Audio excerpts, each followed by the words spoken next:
Le invito a que abramos nuestra Biblia en Habacuc, capítulo 1. Y vamos a leer desde el versículo 12 hasta el final del capítulo 1, que sería el versículo 17, y luego vamos a leer el capítulo 2, versículo 1. Y dice así: ¿No eres tú desde el principio, oh Jehová, Dios mío, Santo mío? No moriremos, oh Jehová, para juicio lo pusiste, y tú, oh roca, lo fundaste para castigar. Muy limpio eres de ojos para ver el mal, ni puedes ver el agravio. ¿Por qué ves a los menospreciadores y callas cuando destruye el impío al más justo que él? Y haces que sean los hombres como los peces del mar, como reptiles que no tienen quien los gobierne. Sacará a todos con anzuelo y los recogerá con su red. Y los juntará en sus mallas, por lo cual se alegrará y se regocijará. Por esto hará sacrificios a su red y ofrecerá sahumeríos a sus mallas, porque con ellas engordó su porción y engrasó su comida. Vaciará por eso su red y no tendrá piedad de aniquilar naciones continuamente. Sobre mi guarda estaré y sobre la fortaleza firmaré el pie, y velaré para ver lo que se me dirá y qué he de responder tocante a mi queja. Dios glorioso y soberano, gracias por tu palabra. Tu palabra es verdad, Señor. Santifícanos en tu verdad. Te rogamos que en este momento en donde será expresado tu mensaje, Señor, nosotros podamos tomar, Señor, entender, abrir el corazón y poder, Señor, también poner en práctica lo que tú vas a hablar hoy. Te ruego, Señor, que me uses como un instrumento tuyo, sabiendo que ya tú has decidido todo y has tomado el control de todo siempre. En el nombre poderoso de tu Hijo Jesús. Amén. Habacuc vemos que se encuentra en un dilema. El profeta está expresando una primera queja ante Dios, como vimos en la predicación de nuestro hermano Israel la semana pasada. Y vimos el mensaje de Israel, o sea, el mensaje que había puesto, la respuesta que Dios había dado a Judá. Dios describe específicamente la violencia y la destrucción que Babilonia, leemos en algunas versiones que dicen los caldeos, vienen siendo el mismo grupo, que Babilonia causa al paso en que conquista las naciones a su alrededor. El profeta sabe que esto le pasará a su nación también. También vimos claramente cómo Dios levantó a los babilonios como parte de su juicio. Y Dios mismo los levantó y los iba a usar para castigar a su pueblo. Además, vemos de la descripción de la destrucción que puede causar esta nación y entendemos que no es una situación fácil de digerir, no es una situación fácil de entender. Tenemos que entender que Habacuc podía pensar, wow, con esta invasión, ¿qué pasará? ¿Cuántos morirán? ¿Qué pasará con lo que somos ahora, con nuestra sociedad, con nuestro pueblo? Podrían ser muy realmente algunas de las preguntas de Habacuc en su mente. Sin duda, el dolor es algo que claramente Habacuc iba a experimentar, ya que se avecinaban tiempos realmente difíciles. Ahora vemos lo que Habacuc dice ante la respuesta de Dios que acabamos de leerlo en el versículo 12.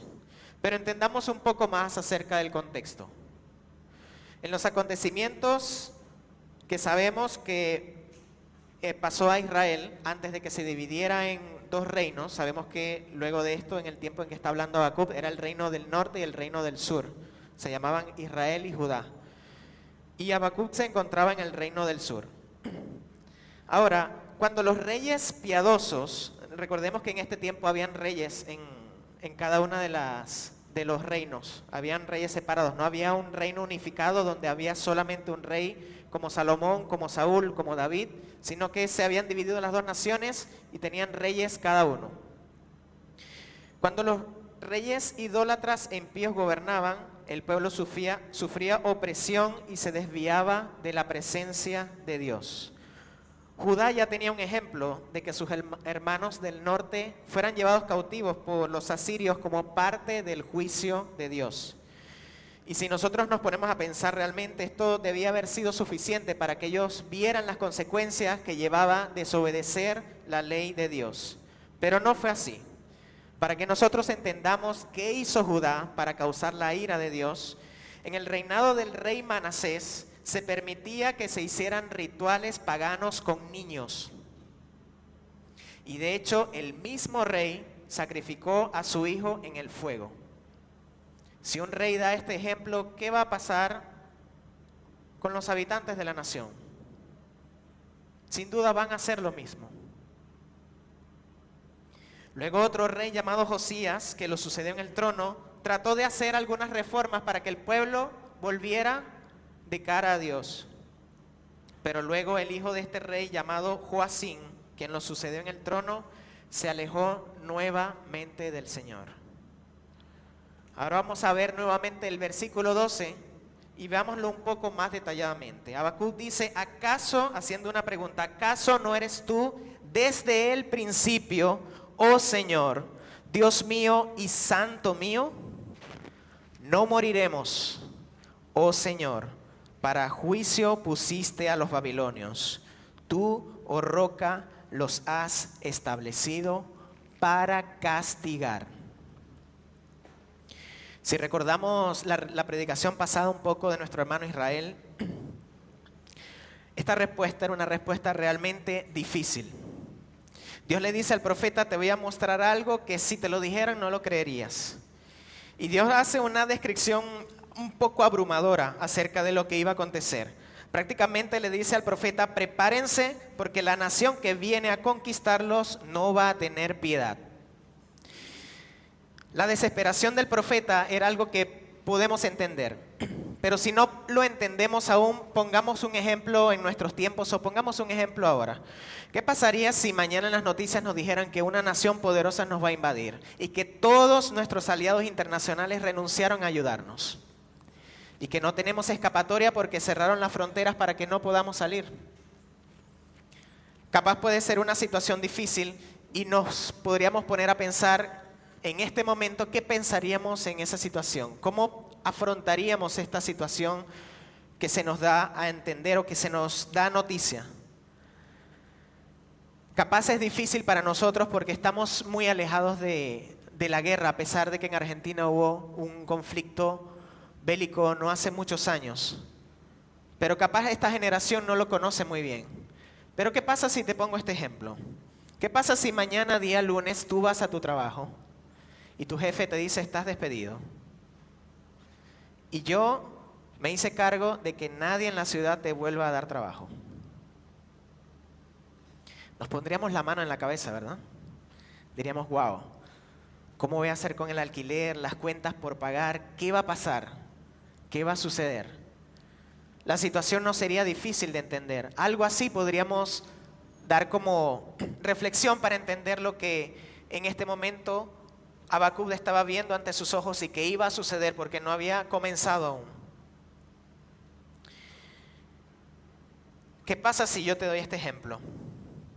¿Qué pasa si el día de mañana tu hijo, tu padre, tu madre o tu hermano mueren estrepitosamente? La muerte es algo que nosotros pensamos habitualmente. Todo ser humano toma a veces un momento para reflexionar, ¿qué pasaría cuando mi madre muera? ¿Qué pasará si mi hijo muere? ¿Qué pasará si mi padre muere, mi hermano muere? En algún momento nosotros nos hemos puesto a pensar esto y generalmente nuestra reacción es la tristeza. Esto puede darnos una idea más o menos de lo que podría haber sentido Habacuc en este momento, sabiendo que era inminente lo que iba a suceder.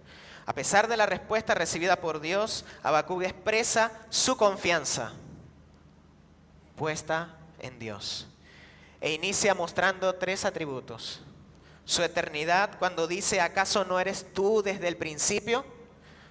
Su santidad cuando dice, oh Señor, Dios mío y Santo mío. Y su inmutabilidad o su poder de no cambiar cuando dice, no moriremos. Ahora, estos 3 atributos nos van a ayudar cuando más adelante afrontemos algunas interrogantes. Este juicio por parte de Dios hacia los babilonios no era un juicio de aniquilación. Es decir, no era que esta nación iba a venir y va a desaparecer a Judá e Israel para siempre. Podemos entender por la expresión de Habacuc que dice, no moriremos, que él sabe que Dios había prometido que esta nación era su pueblo y que no iba a desaparecer. Nos muestra también que el profeta sabe que Dios seguirá siendo fiel a sus promesas. Pero ahora cuando vemos el versículo 13, vemos algo un poco cambiante. Algo está cambiando acá. Cuando vemos el versículo 13 dice, eres demasiado limpio como para mirar el mal. Tú no puedes ver el agravio.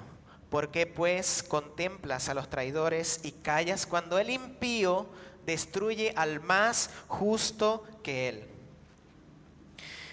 Cuando nosotros vemos estos 2 versículos, nosotros necesitamos profundizar un poco para entender la magnitud de lo que está pasando. Tenemos que entender algo primeramente. Habacuc es un profeta de Dios, lo que implica que Habacuc es un creyente. Habacuc no está haciéndose el intelectual o lanzando preguntas difíciles a Dios para retarlo, para hacer un reto, hacer un debate. No, Habacuc es un creyente que conoce realmente al Señor.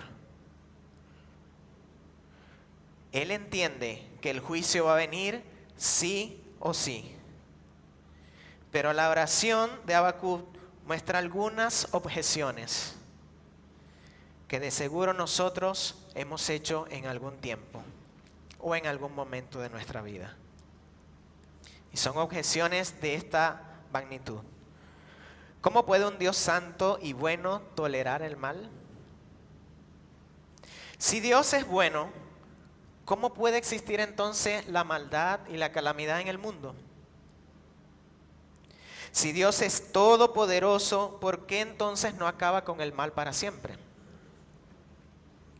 Dios es bueno, entonces nos preguntamos, ¿por qué existe el mal? Habitualmente nosotros podríamos hacer objeciones a partir de estas objeciones y seguir haciéndonos preguntas constantemente. Iríamos haciendo una y otra pregunta. Podríamos preguntarnos, ¿será que Dios no tiene el poder de impedir el mal? ¿O puede que sea que haya tragedias que están tomando a Dios por sorpresa? Creo que todos acá hemos visto una película de bomberos. Lo digo porque no sé si alguno es bombero acá.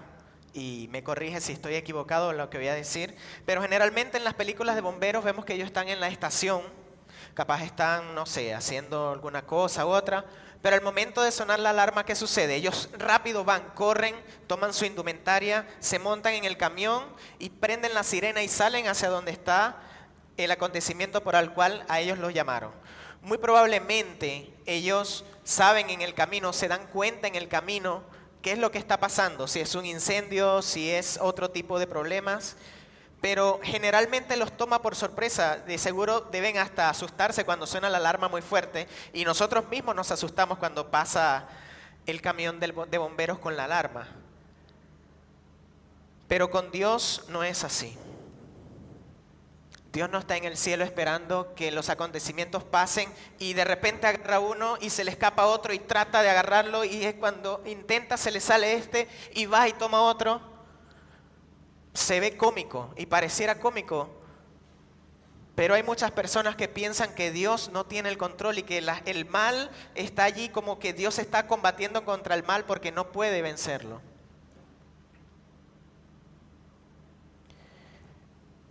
Cuando nosotros leemos la Escritura, entendemos que no es así. Dios no es como nosotros, que generalmente cavamos un hoyo y necesitamos cavar otro para tapar este. Dios no es como nosotros y Dios no está practicando malabares con las situaciones de nuestra vida o con los problemas del mundo. Pero antes de seguir profundizando en esto, hablemos un poco acerca del mal. Hay personas que sostienen que el mal es algo psicológico. De hecho, hay un grupo grande de personas que siguen una pseudo religión donde creen que el mal es algo psicológico. Pero les hago una pregunta, ¿esto tiene sentido? ¿Decir que el mal es psicológico? Nosotros podemos decirle a una persona que acaba de ser asaltada, eso está en tu mente. No pasó.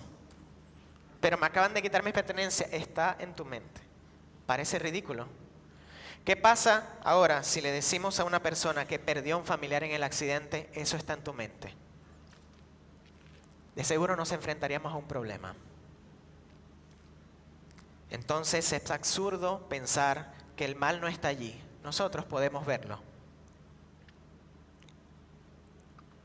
Ahora, cuando sabemos que el mal está allí, necesitamos nosotros una respuesta, como Habacuc. ¿Qué pasa con Dios entonces en todo esto?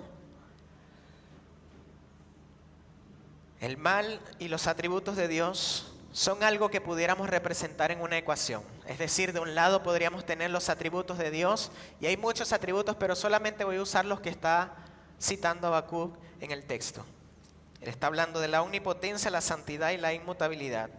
Y podríamos poner del otro lado el mal. A lo largo de los años de la historia de la humanidad, el mismo humano ha tratado de dar respuesta a esta interrogante. Y para ello ha creado algunos argumentos que muy probablemente nosotros también hayamos tenido en nuestra mente. Si Dios es santo, ¿por qué tolera la maldad? ¿Realmente Dios es santo? Si Dios es omnipotente, es decir, que tiene todo el poder, ¿por qué no acaba con el mal de una vez? Entonces, ¿cuestionaríamos que Dios es omnipotente? Si Dios es inmutable y es amor desde el principio, entonces, ¿por qué existe el mal? ¿Será que Dios no es inmutable y Dios cambia constantemente en el tiempo? A todos estos argumentos les tenemos una respuesta y es no. Incluso hay un argumento que es muy probable que exista en nuestras mentes aún, o en la mente de muchas iglesias. Y es que Dios solo controla lo bueno que pasa en el mundo. Hermano, déjeme decirle algo. Si Dios solo controla lo bueno del mundo, Dios no controla nada entonces. Porque es que si nosotros tenemos a simple vista, vemos maldad en todos lados. Entonces, ¿qué sucede? Nosotros no podemos sacar de la ecuación ninguno de los atributos de Dios. Porque nuestro Dios es santo y por eso castiga la maldad y el pecado. Nuestro Dios es inmutable y sus promesas no cambian. Nosotros podemos descansar en que Él será el mismo de ayer, hoy y por los siglos. Imagínense que Dios no fuera inmutable. ¿Qué esperanza nosotros tendríamos de ser salvos al final? ¿Se imaginan llegar al final y Dios diga, cambié de opinión? ¿Con qué nos enfrentaríamos? Si nosotros vemos su palabra, vemos que Él es fiel siempre. Y nuestro Dios es todopoderoso y Él puede hacerlo todo. El mal en la tierra tiene fecha de caducidad.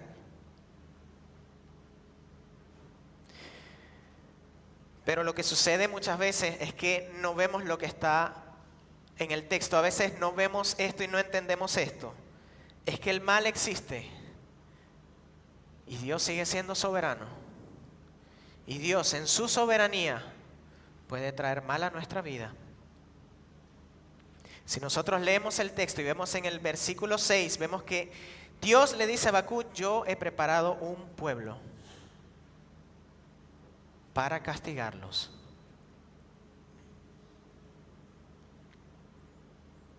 Y esto nos revela algo importantísimo, y es que Dios nunca pierde el control.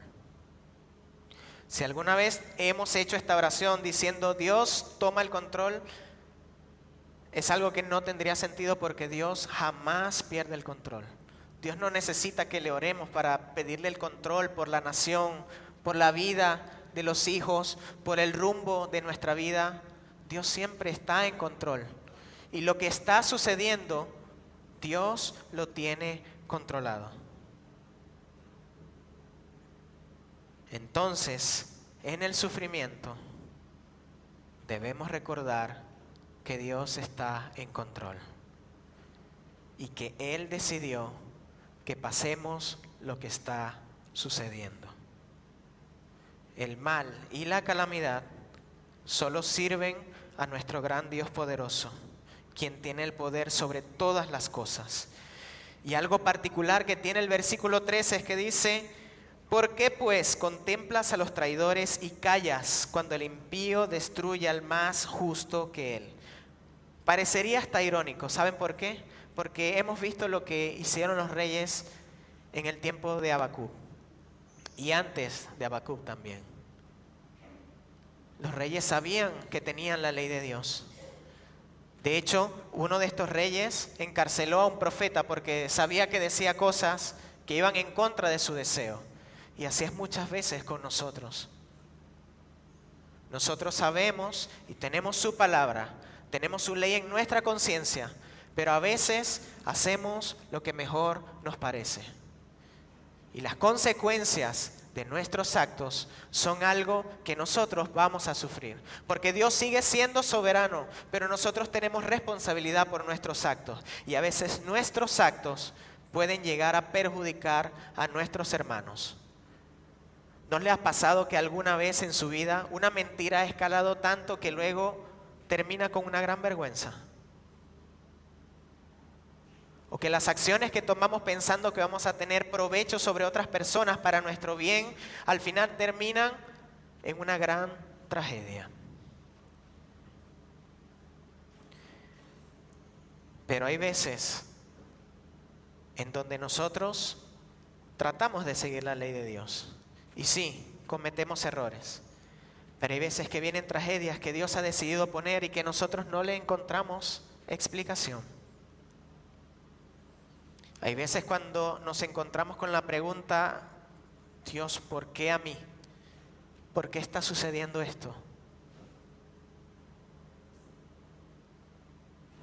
Y muchas veces en esos momentos donde no vas a encontrar una respuesta directa de por qué a mí, sino que vas a encontrar la respuesta que Dios te dice: yo soy soberano, bástate mi gracia en la dificultad.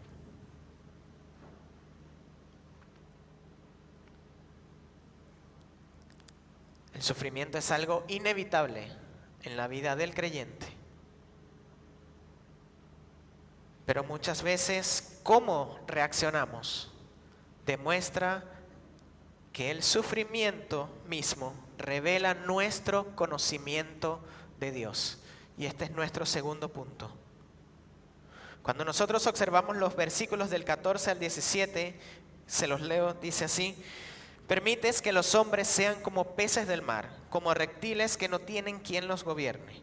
A todos saca con anzuelo y los atrapa en su red y los junta en su malla, por lo cual se alegra y se regocija. Por casualidad estoy leyendo la Reina Valera del 2015.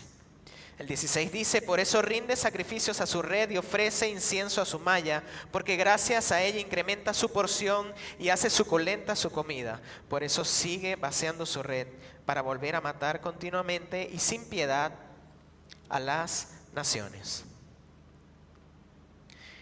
A veces, por estar rodeado de este mundo donde vemos la maldad, nuestra visión puede estar entenebrecida. Es cierto que en nuestro día a día vemos noticias que pareciera que tuvieran el único objetivo de desalentarnos, de hacernos sentir tristes, de hacernos sentir mal. Pero no debemos perder el foco a pesar de esto. No podemos dejarnos arrastrar por el sufrimiento y usarlo como una excusa para alejarnos de Dios. No podemos permitir que la maldad en nuestro corazón haga que hagamos cosas que luego sorprenda aún a nuestros hermanos por las acciones que hemos tomado. Pero tampoco podemos dejar que el mal enfríe nuestro corazón. Cuando nosotros leemos el Salmo 73, y lo voy a leer en la Nueva Traducción Viviente, da un contexto bastante adecuado. El salmista inicia de esta manera y dice: pero en cuanto a mí, casi perdí el equilibrio, mis pies resbalaron y estuve a punto de caer, porque envidiaba a los orgullosos cuando los veía prosperar a pesar de su maldad. Parecía que vivían sin problemas. Tienen el cuerpo tan sano y fuerte. No tienen dificultades como otras personas. No están llenos de problemas como los demás. Lucen su orgullo como un collar de piedras preciosas y se visten de crueldad. Más adelante usted puede leer en su casa el Salmo 73. Pero al final el salmista termina diciendo esto: entonces me di cuenta de que mi corazón se llenó de amargura y yo estaba destrozado por dentro. Fui tan necio e ignorante. Debo haber parecido un animal sin sentido. Sin embargo, todavía te pertenezco. Me tomas de la mano derecha y me guías con tu consejo y me conduces a un destino glorioso. ¿A quién tengo en el cielo sino a ti? Te deseo más que cualquier cosa en la tierra. Puede fallarme la salud y debilitarse mi espíritu, pero Dios sigue siendo la fuerza en mi corazón y Él es mío para siempre. ¿Es nuestra actitud en medio de la dificultad esta que vemos reflejada del salmista?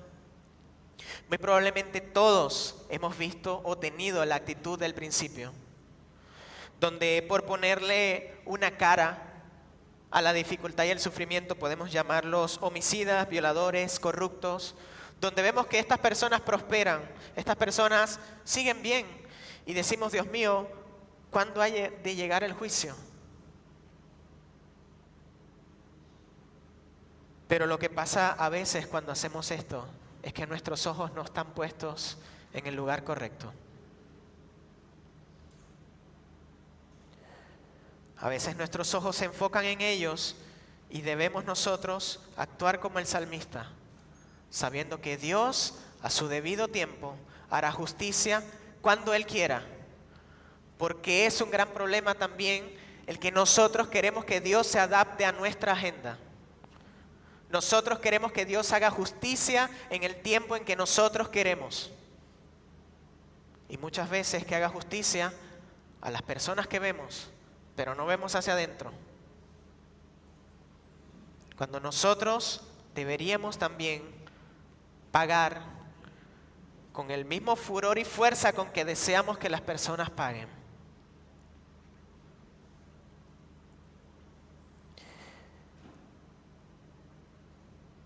Nosotros a veces ponemos nuestro foco en aquellas personas y los vemos a veces llenos de felicidad. Pero nosotros tenemos que entender que la felicidad en la tierra no garantiza el gozo en la eternidad. Mientras nosotros estemos rodeados de maldad y aún viviendo en la calamidad y el sufrimiento, nosotros debemos aprender a esperar en nuestro Dios. Y así se titula el tercer punto: esperar en nuestro Dios. Cuando nosotros leemos el último versículo que leímos al principio, en el capítulo 2, versículo 1 dice: en mi guarda estaré de pie y sobre la fortaleza estaré firme. Vigilaré para ver qué dirá y qué tiene que responder a mi queja.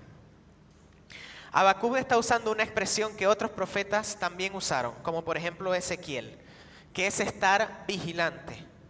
El esperar de Habacuc no se refiere a una espera pasiva, sino a todo lo contrario.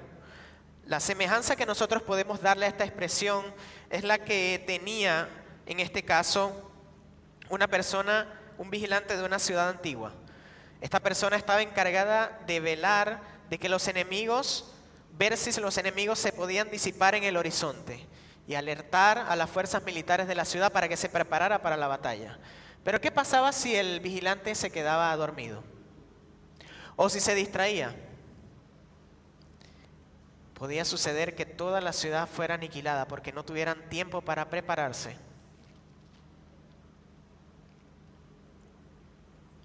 Cuando nosotros vemos este texto y vemos las referencias cruzadas que están en la Biblia con respecto a este texto, encontramos varios versículos. Por ejemplo, encontramos el Salmo 5.3 y estos versículos nos dan un ejemplo de qué es esperar en Dios. El Salmo 5.3 dice: oh Señor, de mañana oirás mi voz, de mañana me presentaré ante ti y esperaré. El Salmo 85.8 dice: escucharé lo que hablé del Señor Dios, pues Él hablará paz a su pueblo y a sus fieles para que no se vuelvan a la locura. Y por último, Isaías 21.8 dice: entonces el centinela gritó: oh Señor, de día estoy continuamente en la atalaya, todas las noches permanezco en mi puesto de guardia. Esperar en Dios es descansar. Es saber que nosotros no podemos tener el control ni siquiera de nuestra propia vida. Pero esperar no es quedarnos quietos. Esperar es seguir caminando, es seguir confiando en el Señor. Es saber que la calamidad y el mal están bajo el control de nuestro Dios.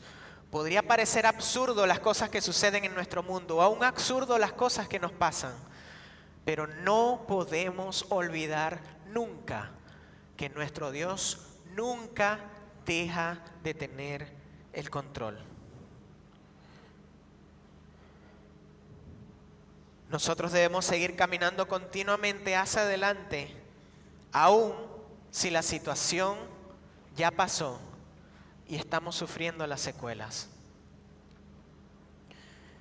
Secuelas como cuando un familiar que estaba enfermo murió, cuando aún no encuentras empleo, cuando una enfermedad que tenías te causó dolores hasta el día de hoy,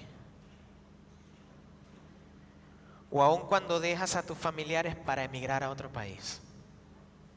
Cualquiera que sea la situación, tú tienes que saber que Dios está en control. Como conclusión, así como Habacuc confiaba en las promesas de Dios, nosotros debemos descansar en ellas. Mire, descansar es algo que pareciera demasiado fuerte en una situación difícil, pero créame que no tenemos otra opción sino descansar en Dios. Porque si nosotros intentamos con nuestra mano torcer las cosas para tener un resultado distinto, puede ser hasta peor.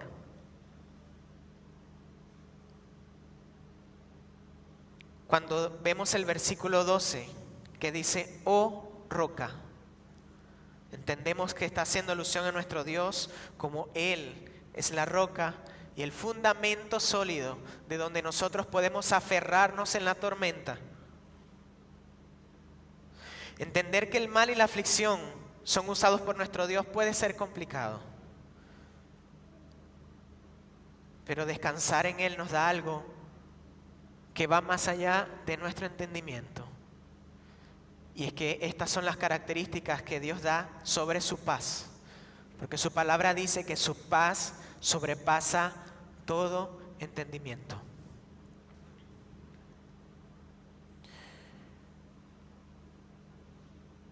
Nosotros debemos entender que cuando Habacuc dice no moriremos, está hablando de confiar en las promesas de Dios, y es una expresión que nosotros podemos usar en la aflicción. no moriremos. Es decir, sabemos que nuestra vida física va a tener un fin en la tierra, pero nosotros debemos saber que la eternidad es mucho más grande que esta tierra. La eternidad es mucho más grande que tu aflicción. Es muy probable que con todos los argumentos que dimos, tú puedas haber tenido argumentos. Pero lo que puedo decirte y lo que dice la Escritura es que esperemos en Él. Hay veces cuando las cosas no tienen sentido o pasan sucesos que no esperamos. Como por ejemplo en el año pasado, donde mi esposa, mi suegra y yo tuvimos la pérdida de un familiar cercano, muy cercano. De hecho era más cercano que mi esposa y mi suegra porque era un hermano de mi esposa, un hijo de mi suegra. Y muchas veces en este tipo de situaciones donde todo está bien y de repente las cosas caen, intentamos hallar respuesta. Intentamos pensar que podemos orar y decirle: Dios, tú tienes que sanarlo. Pero si nosotros conocemos su palabra, nosotros entendemos que nosotros no somos nadie para decirle al Señor lo que tiene que hacer.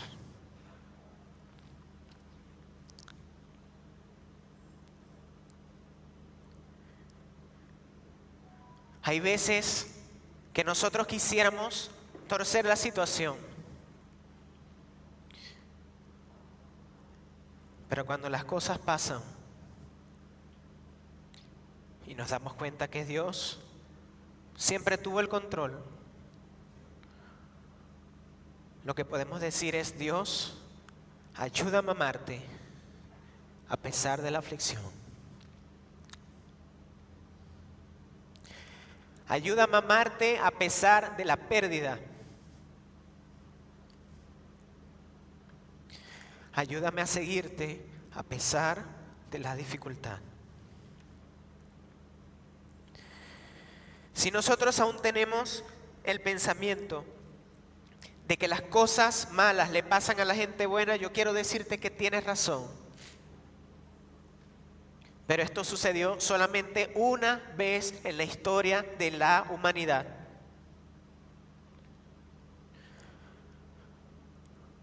Porque solamente hubo una persona en toda la historia, y la habrá, que fue bueno,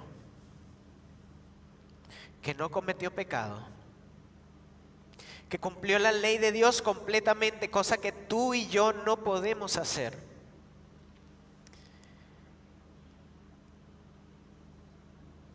Y Él murió por nuestra culpa, por nuestro pecado. Y Él pasó aflicción sin merecerlo, con un propósito. Y el propósito es comprar nuestras vidas para que nosotros seamos justificados y estemos con Él por la eternidad. Mi hermano, llévate estas palabras a tu casa. La eternidad es más grande que tu aflicción.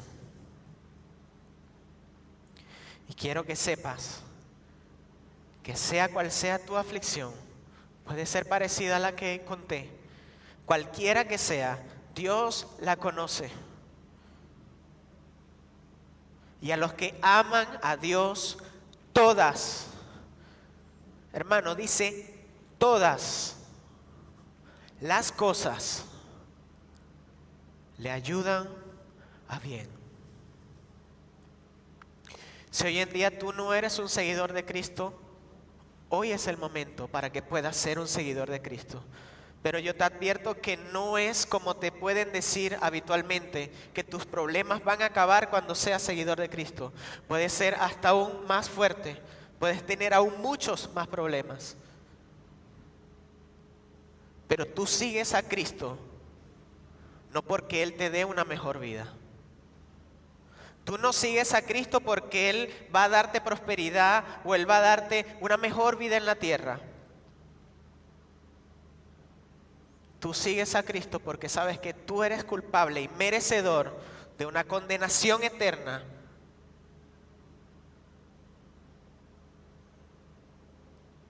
Y solamente Él puede rescatarnos. Así como en nuestro Señor Jesucristo la aflicción tuvo un papel, así como en Habacuc la aflicción tuvo un objetivo, en tu vida también tiene un objetivo. Pero no olvides que Dios siempre está en control. Dios soberano y grande, gracias.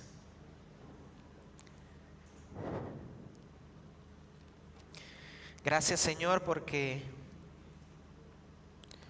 muchas veces no podemos entender lo que está sucediendo alrededor. Muchas veces no podemos entender lo que está sucediendo enfrente de nuestros ojos. Muchas veces intentamos no aceptar las cosas que pasan. Pero te ruego que nos ayudes, Señor. Te ruego que nos dé fuerzas para continuar. Gracias por enseñarnos que la aflicción va a venir de tu mano en algún momento, pero que tú eres más grande que la aflicción y tú tienes un propósito mucho más grande que la aflicción. Dios mío, que esta palabra pueda, Señor, hallar cabida en nuestro corazón y ser aplicada en la semana, en el momento en que suframos o tengamos dificultades. Te rogamos, Señor, que nos ayudes a seguir en pos de ti, Señor, sabiendo que hay una eternidad en donde estaremos contigo para siempre, por siempre, pero no porque la merezcamos, Señor, ni porque hayamos pasado todos los sufrimientos y como recompensa lo tengamos, sino porque tú, Señor, tú quisiste salvarnos a nosotros. Y con tu vara nos castigarás en algún momento, Señor, o nos harás reflexionar de la manera que quieras, pero gloria siempre sea a tu nombre. Amén.